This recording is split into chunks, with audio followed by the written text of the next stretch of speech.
Doctor ortho Ayurvedic oil और capsule, अब दर्द भी घुटने टेकेगा। पंचकूला मेयर चुनाव पर बीजेपी प्रत्याशी का ऐलान जल्द। तरुण भंडारी का नाम भी दावेदारों में शामिल। पूर्व मेयर कुलभूषण गोयल का नाम चर्चा में।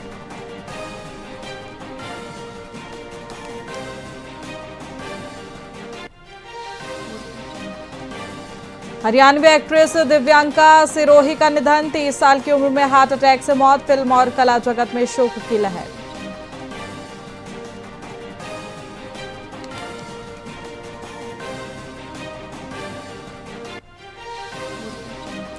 कुरुक्षेत्र यूनिवर्सिटी के वीसी मिलेंगे। जजपा के पदाधिकारी कुर्सियां टूटने के मामले में देंगे मांग पत्र। डॉक्टर जसविंदर खेहरा नेतृत्व में पहुंचेगा प्रतिनिधिमंडल।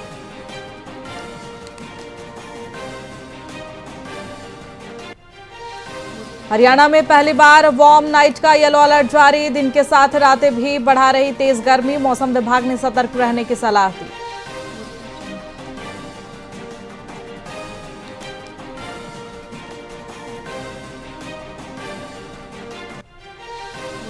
दिल्ली के स्कूलों में वाटर बेल प्रणाली लागू। बच्चों को समय समय पर पानी पीने को कहा जाएगा। भीषण गर्मी को देखते हुए दिल्ली सरकार का फैसला।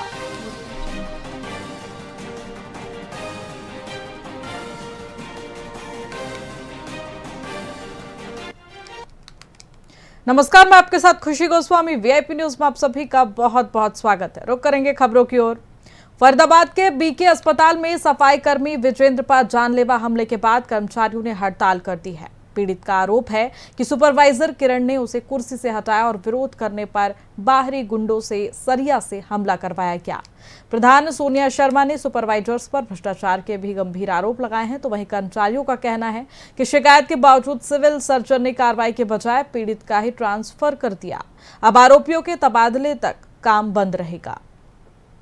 हमारा एक कर्मचारी है सीकरों में जिसका नाम विजेंद्र है। विजेंद्र के अंकल बीके हॉस्पिटल के बाहर गेट पे निकलते ही हादसा हो गया था। कुछ एक बता रहे कि एक गाड़ी थी और एक बाइक थी बुलेट। उनमें से कुछ आदमी निकले, कुछ रोड डंडे लेके इस पे हाथापाई करी है। कल को कुछ भी हादसा हो सकता था। बाई चांस हेलमेट नहीं होता सिर पे तो इनकी जान भी जा सकती थी। राजेश चौकन सर ने इनको ही बता रहे हैं कि भी उल्टा धमका के इनको ही भगा दिया और इतना होने पे इन पे हाथापाई हुई है, सब काम हुए और इन्हीं का ट्रांसफर कर दिया जाता है पाली में। सर कल सर मेरे पे 1:30 बजे के करीब जब मैं अपने छुट्टी करके घर जा रहा था तो हमला हुआ जानलेवा। किसने किया, कैसे हुआ? ये जो करने वाले मैं उनको तो नहीं जानता, लेकिन जो करवाने वाले मैं उनको जानता हूँ। क्या है, मतलब किस तरह, कैसे जानते हो? वो ऐसा है जी, मेरी 20 तारीख को एक मैडम है जी, वो सुपरवाइजर बनती है, तो उससे तूतू मैम हो गई थी जी। हाँ जी, एक कुर्सी पे बैठने के ऊपर, जबकि उसकी कोई अथॉरिटी नहीं। उसने मेरे साथ इतना शोषण किया, मेरे को ज़बरदस्ती कुर्सी से उठा दिया जिन्होंने, जबकि उनका वो कोई पर्सनल ऑफिस नहीं, कोई कुछ नहीं। हमारी मांग ये है कि सर किरण अजीत का यहाँ से ट्रांसफर किया जाए। कौन है किरण अजीत? ये किरण अजीत सर सुपरवाइजर है जी इस महकमे के। हमारा एक कर्मचारी फरीदाबाद के सेक्टर 15 अजरौंदा निवासी 49 वर्षीय संजय की सड़क हादसे में दर्दनाक मौत हो गई। सुबह जब वे अपने स्कूटी पर सैर पर निकले थे तभी एक अज्ञात वाहन ने उन्हें जोरदार टक्कर मार दी। घायल संजय काफी देर तक सड़क पर लहूलुहान हालात में पड़े रहे। वहीं परिजनों का आरोप है कि यदि टक्कर मारने वाला चालक उन्हें समय पर अस्पताल पहुंचा देता तो उनकी जान बच सकती थी। फिलहाल पुलिस ने शव का पोस्टमार्टम कराकर जांच शुरू कर दिया है।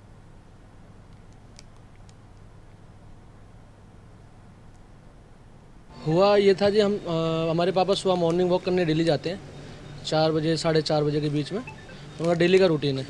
एक डॉग भी रहता है उनके साथ। तो वो आज भी रोज़ की तरह आज भी गए थे जाके 4 और 4:30 के बीच में। तो हमारे एक पड़ोसी हैं, गांव के हैं, वो मतलब हमारे बाबा लगते हैं। उन्होंने आके हमारे घर पे सूचना दी कि भाई आप जल्दी आओ, आपके पिताजी का एक्सीडेंट हो गया है। तो हम लेके सडनली वहाँ से उनको मेट्रो हॉस्पिटल लेकर गए। पिताजी मिले थे, बीएसएनएल टावर है राम जी चौक, उसके पास। मांग यही करता हूँ क्या कि भाई कानूनी कार्रवाई सही हो। अगर पता लगे कौन ऐसा है, या किसी ने कोई दुश्मनी निकाली है, या कोई वैसे लग गया है, हिट एंड रन है, बाकी पता लगेगी सुबह। तो अगर समय रहते अस्पताल पहुंचा देता तो शायद चांसेस थे अगर बच जाए। ये मामला हमारे गांव अजरौंदा में है। संजय ठाकुर है, son of late Shri Munshi Ram. इसका भूस का अपना काम था, तो उसका एक एक्सीडेंट हुआ है सुबह 4:30 बजे के आसपास। तो एक्सीडेंट का मामला है। तो कैसे हुआ, कब गए थे, क्या करते थे? ये इनका भूस का काम था। ये सवेरे डेली रूटीन में 4:30 बजे के आसपास 4-4:30 बजे घूमने के लिए जाते थे, सैर करने के लिए।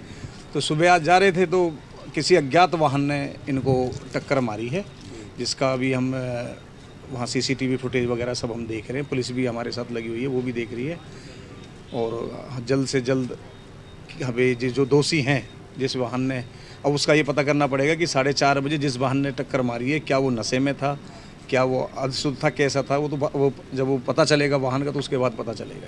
ये रुका आया था जी हमारे पास, सुबह एक्सीडेंट हुआ था, उसकी कार्रवाई कर रहे हैं। कहाँ से रुका आया? रुका वहाँ से आया था, हॉस्पिटल से। तो क्या जानकारी मिली है? अभी कोई जानकारी नहीं फिलहाल। मृतक के बारे में क्या जानकारी मिली? कौन है, कहाँ के रहने वाले? मृतक अजरौंदा का है, स्कूटी पर जा रहा था, एक्सीडेंट हो गया। तो कितनी उम्र है मृतक? 50 साल। क्या नाम है? संजय नाम है। तो प्राथमिक सूचना कैसे मिली पुलिस? वहाँ से मिली थी। तो कोई CCTV सामने आया कोई? अभी चेक करेंगे, पहले कार्रवाई करने बाद में। हाँ। हुआ ये पानीपत के सेक्टर 23 DTI सिटी में DTP द्वारा की गई तोड़फोड़ से नाराज सेक्टरवासी कैबिनेट मंत्री महिपाल ढांडा के आवास पहुंचे। हाईकोर्ट के आदेश पर विभाग ने ग्रीन बेल्ट से करीब 12 जगहों से अतिक्रमण हटाया, जिसका लोगों ने कड़ा विरोध किया। निवासियों का कहना है कि वे समय पर टैक्स भरते हैं, फिर भी उनके पौधे और गमले तोड़ दिए गए। वहीं DTP सुमित मलिक ने स्पष्ट किया है कि सड़कों पर किए गए अवैध निर्माण और किचन गार्डन को हर हाल में हटाया जाएगा। मैं अकेली थी, वो लोग कल आए, बेल बजाई उन्होंने। मैंने उन्हें मना किया कि आप कोई, हमें नोटिस नहीं आया आपका, लेकिन उन्होंने कहा आप अंदर जाओ, अपना काम करो। मैंने उनको कहा मैं ये तोड़ने नहीं दूंगी, आप कैसे तोड़ दोगे? तो लेडीज पुलिस बुलाई उन्होंने कहा इनको उठा के अंदर बिठाओ। तो इतनी बदतमीजी उन्होंने की, गुंडागर्दी की उन्होंने आके। बिल्कुल बिल्कुल, उन्होंने हमारी सारी जो बातें थी आराम से सुनी। उन्होंने बोला हम एक्शन लेंगे, बहुत अच्छे से उन्हें। हाँ, हम भी कल वहाँ पर थे। हमारे को महिपाल जी से भी बात हुई, हरपाल डांडा जी से भी बात हुई। सबसे बड़ी बात है कि हमें सत्ता सरकार का जो साथ मिला और हरपाल डांडा जी ने, महिपाल जी ने DTP से बात करी, लेकिन जो प्रशासन के अधिकारी हैं DTP, इन्होंने किसी की भी बात नहीं सुनी। तो आज हम समय लेके सुबह हमारी TDI के सभी मेंबर यहाँ पर और सोसाइटी के जो लोग हैं वो सभी यहाँ पर उपस्थित हुए हैं और हरपाल जी ने बहुत अच्छे से जो बात हमारी सुनी और उसके ऊपर कार्रवाई भी की। उन्होंने DC साहब को भी फ़ोन किया, SP साहब को भी कॉल किया है और DTP को यहाँ पे प्रेजेंट में बुलाया है। कल हमारी बहुत बेइज्जती हुई है और हम इतने लोग दहशत में आ गए हैं कि अपने घरों में बैठे हैं और अचानक से आओ तुम तोड़ने लग जाओ। ये किसने इजाज़त दे दी सोसाइटी के अंदर? और पुलिस आ गई। ये कोई इनका तुक नहीं बनता, आगे से ऐसे कोई भी बिना आज्ञा के प्रवेश ना हो। हमारे मंत्री ने आश्वासन दिया। महिपाल ढांडा के घर गए, हम भाभी जी से मिले, उन्होंने पूरा हमें आश्वासन दिया है। मैंने कहा आओ हमारी TDI देखो कैसी अच्छी धार्मिक बन रही है, तो उन्होंने कहा जरूर आएंगे आपकी TDI देखने और पूरा आपका साथ दिया जाएगा जो नजायज। मंत्री जी का बहुत बहुत धन्यवाद। हम सब लोग उनके उनके क्या है कि ये सेवा लोग उनके लिए तत्पर हैं और उन्होंने भी आज दिखा दिया। कल भी 4 घंटे लग रहे, मंत्री जी मुख्यमंत्री से मिले और उन्होंने ये कहा कि अगर कोई नोटिस है, पर्सनल नोटिस नहीं था, हमारी TDI 23 का कोई पर्सनल नोटिस नहीं था, आम जन को नुकसान किया गया। आम जन में जहाँ पे कोई कब्जे हैं या कोई गलत है, वो हमने हमारे वकील हाई कोर्ट में बात हुई, मेरे सर साहब विनोद भांबड़ी एडवोकेट हैं, उनसे बातचीत हुई कि ये नोटिस ये था कि सड़क के अंदर किसी का कब्जा है तो उसको किया जाए। ग्रीनरी तो सरकार लगा रही है, मगर इन्होंने क्या किया, जो ग्रीनरी है उसको तोड़ा गया। जैसे 1 फुट का या 9 इंच का पानी रोकने के लिए ग्रीनरी में, वो भी वार्म के अंदर पत्थर लगा होता है गवर्नमेंट के दूर से। और उन्होंने मंत्री जी ने आश्वासन किया आज के बाद कोई भी अधिकारी आएगा वो RWO की परमिशन के बिना, आपसे पूछे बिना नहीं आएगा। कोई फोर्स लाएगा, कोई गुंडे नहीं थे, आतंकवादी नहीं थे, हजार फोर्स लेके आना ये बड़ी गलत बात है। फरीदाबाद पुलिस ने कबूलपुर हत्याकांड की गुत्थी सुलझाते हुए आरोपी ब्रह्मजीत और उसके पिता को गिरफ्तार कर लिया है। जानकारी के अनुसार अनीता और ब्रह्मजीत लिव इन रिलेशनशिप में थे, लेकिन ब्रह्मजीत की शादी के बाद रिश्तों में खटास आ गई। जब अनीता ने मिलने का दबाव बनाया तो आरोपी ने सुनसान इलाके में ले जाकर उसकी हत्या कर दी और पहचान छिपाने के लिए शव नाले में फेंक दिया गया। पुलिस ने तकनीकी साक्ष्यों के आधार पर आरोपियों को पलवल से धर दबोचा है। देखिए, एक सेक्टर 58 पुलिस स्टेशन के अंतर्गत ये एक घटनाक्रम है जिसमें 17 अप्रैल को पुलिस के पास सूचना प्राप्त हुई थी कि एक नग्न अवस्था में एक महिला की डेड बॉडी की सूचना प्राप्त हुई थी। उसका नाम ब्रह्मजीत है, ये 22 वर्षीय है। इसके बारे में जानकारी निकाली गई, मौके से ये फरार था। उस संबंध में जो इसको हार्बरिंग कर रहा था और इसको मदद कर रहा था इसी का खुद का फादर था जगविंदर को 18 अप्रैल को, जब 17 अप्रैल को मुकदमा दर्ज हुआ, उस संबंध में फिर 18 अप्रैल को जगविंदर को अरेस्ट करा गया और उसके उपरांत ब्रह्मजीत को भी 21 अप्रैल को अरेस्ट करने में सफलता प्राप्त हुई। इसमें मुख्य तौर पर जो टीमें काम कर रही थी, इनकी अहम भूमिका रही है वो DLF crime branch incharge Ramesh और crime branch sector 56 incharge Naresh और AVTS Sikrona crime branch incharge Jagbir. इन तीनों की और इनकी टीम की जो अथक प्रयास द्वारा जल्द से जल्द इन्होंने जितना जल्दी इनको पकड़ने में और इस केस को गुत्थी को सुलझाने में, ब्लाइंड केस था, ब्लाइंड मर्डर था, इस गुत्थी को सुलझाने में और इनको अरेस्ट करने में सफलता प्राप्त हुई। जाखल पुलिस ने साधनवास निवासी नसीब कुमार की गुमशुदगी के मामले में अंधे कत्ल की गुत्थी सुलझा ली है। पुलिस जांच में खुलासा हुआ है कि नसीब की पत्नी पूजा ने अपने साथी श्रवण कुमार के साथ मिलकर गला दबाकर उसकी हत्या की थी। साक्ष्य मिटाने के लिए आरोपियों ने शव को पत्थरों से बांधकर भाखड़ा नहर में फेंक दिया। वहीं पुलिस ने तकनीकी साक्ष्यों के आधार पर दोनों आरोपियों को गिरफ्तार कर लिया है। अब रिमांड के दौरान हत्या के सबूत जुटाए जाएंगे। 1/5/3 को रघुनाथ के स्टेटमेंट के ऊपर एक मुकदमा दर्ज किया था अंडर सेक्शन 127(6) का कि मेरा भाई घर से गायब है, जिसकी तलाश की जाए। जिसके अभी पुलिस सोर्स लगा के 1-1.5 महीने बाद हमें पता लगा है कि उसकी पत्नी की इन्वॉल्वमेंट से उसका मर्डर कर दिया गया है। जिसको आज हमने उसकी पत्नी को तो उसके कोई नॉन थे जिन्होंने दोनों ने मिलकर उसका मर्डर किया है, तो उन दोनों को हमने पूछताछ करके हमारे सोर्स लगा के उनको गिरफ्तार किया। प्राथमिक जांच में ये आया है कि जो लड़की है उसका पति दारू पीता था और दारू पीकर उसको पीटता था और पीटते की वो वीडियो बनाता था और वो वीडियो सोशल मीडिया पे वायरल करता था या कुछ भी ब्लैकमेल करता था। तो इस तरीके से लड़की को इतना प्रताड़ित किया गया था कि उसने अपने नॉन के साथ मिलके और उसको रात को, क्या इन्होंने घर पे मर्डर किया या बाहर में? इन्होंने घर पे सोते हुए मर्डर किया, जिसमें तो पहले उसको दारू पी रखी थी, दारू के बाद उसे नशे की गोलियां दी गई हैं और नशे की गोली के बाद उसको वहीं पे गला दबा के मर्डर किया। मृतक कहाँ का रहने वाला है और जो मृतक की जो पत्नी और आरोपी है उसके साथ वो कहाँ? मृतक पहले उसके साथ ही पड़ोसी था सीधनवास में, अभी मृतक जाखल में रह रहा था, तो जाखल से जाके उन्होंने रात को ये काम किया।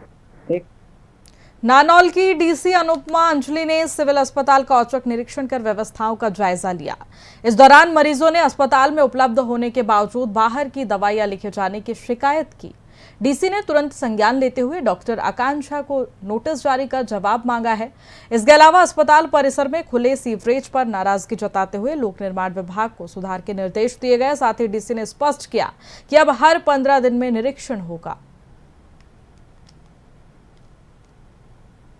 आज मैंने CMO साहब अशोक कुमार जी के साथ, उनकी पूरी टीम के साथ में सिविल हॉस्पिटल का इंस्पेक्शन किया है।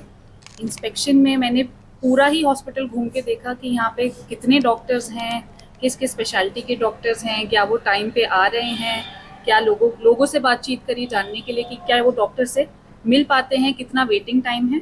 तो डॉक्टर की अटेंडेंस तो मुझे लगा कि सारे डॉक्टर्स यहाँ बैठते हैं।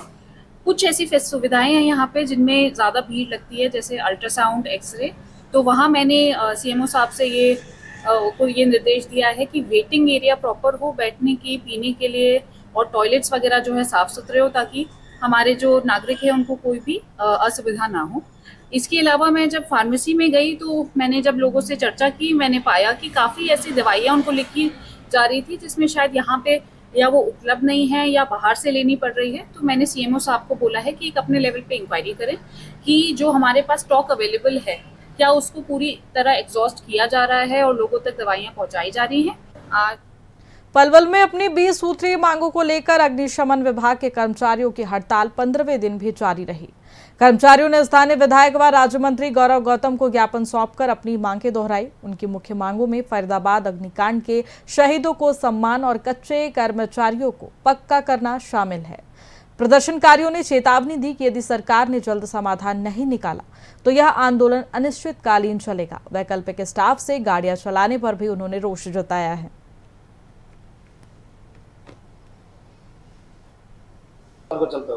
आज हमारी हड़ताल को 15वां दिन है और 15 दिन से हमारी सरकार ने कोई भी मांग अभी तक मानी नहीं है।